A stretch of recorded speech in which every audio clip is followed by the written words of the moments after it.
We're joined now by our special guest, Ryhor Nizhnikau. He is a senior researcher for the Finnish Institute of International Affairs. Welcome, Mr. Nizhnikau. Hello.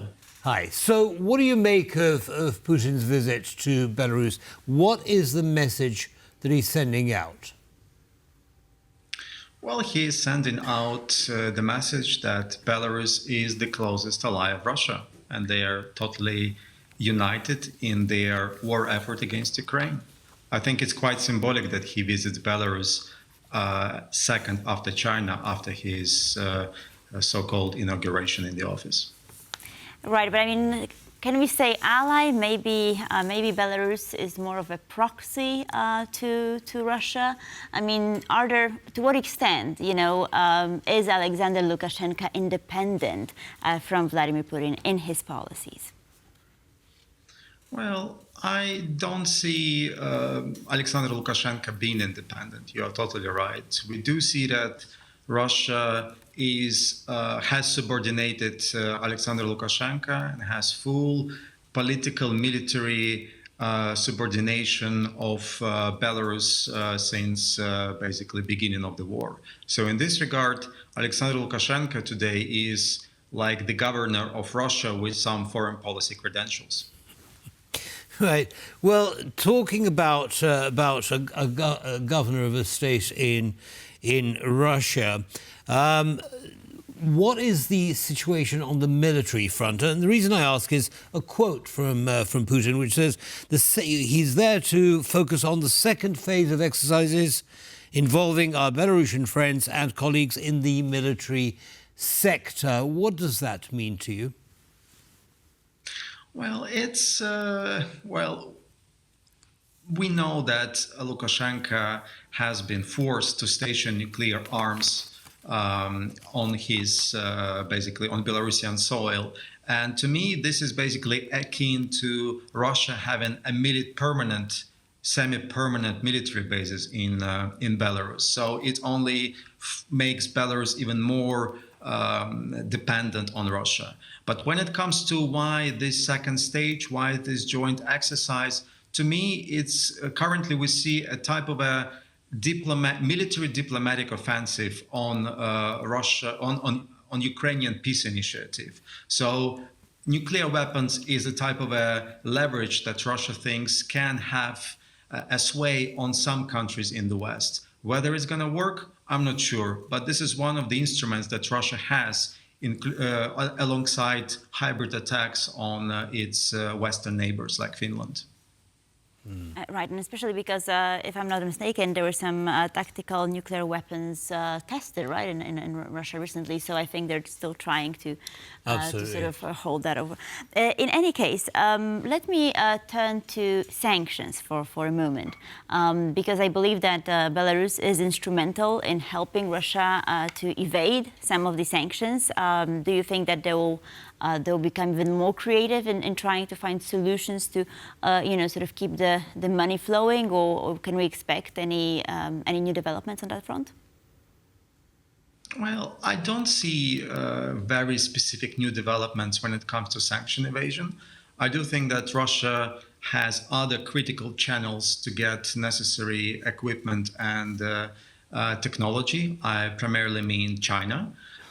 So in this regard, Belarus is secondary, but Belarus is very important for Russian military-industrial complex. And the way how Belarus can support Russian invasion, I primarily see in this direction, because Belarus can provide some technology, equipment. How that's going to look, I think basically it's on demand basis. What Russia will demand, whether it's going to be produced with Belarusian, Iranian, or Chinese, or in their collaboration technology, I don't see a difference. Russia can basically be in Belarus like in a supermarket. It can basically point and say, you have to do this, and Lukashenko will do this. Right. Yeah, well, that certainly seems to characterize their relationship to date. Now, I just want to ask you about something slightly different. There are, according to a report from Reuters, there are sources close to the Kremlin who are apparently party to conversations on the topic, which say that Putin is ready for a ceasefire in Ukraine based on keeping the occupied territories as they are. What do you make of those reports? Well, I do see it as a part of the information war. So on one hand, definitely Putin is not ready to stop the war. He is in the full war mode. He can't stop this machinery. And of course, if anyhow the West will force Ukraine to agree to any type of a ceasefire in the nearest future, that will be a huge strategic loss to both Ukraine and the West.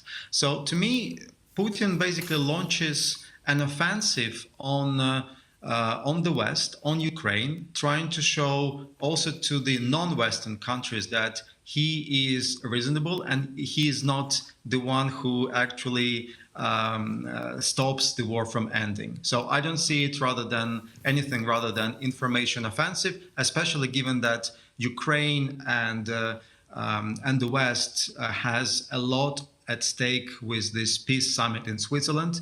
They really hope for a breakthrough, and Russia simply tries to ruin it before it starts. Right. So let me ask you about one other thing. I sort of, for the past several days, we've been talking. I've been thinking about this. This Russian attempt to alter its Baltic border, right? Sort of a unilateral attempt. What they published on the Ministries of Defense website, right? This document, and then it disappeared. So I know that Finland decided to stay neutral. There were no major statements made, right? But I wonder, what is your take on this? What are some of the theories that you encountered? Why would they do that? Well, it's a good question. To me, Russia, or at least the Russian thinking, is very simple. They are at war with the West, and at war by non-military means, meaning that they will use any hybrid method to undermine the Western capacity to help Ukraine and also to resist Russia. And they use many methods, including migration. We know it very well via Belarus on the Polish and Lithuanian examples, in Finland. And the same was with energy and gas wars in the beginning of 2022. And now they basically opened a new tool, which is they will just question the they will start a political offensive using this using these border issues as a bait. So I do see it as the next step that Russia is planning to take. Why they withdrew it, I think it's because maybe it has been not really well planned, and that it requires the input from other agencies, not only MOD. So MOD withdrew it, and I will rather see it. I see Russia coming back to this in the nearest future.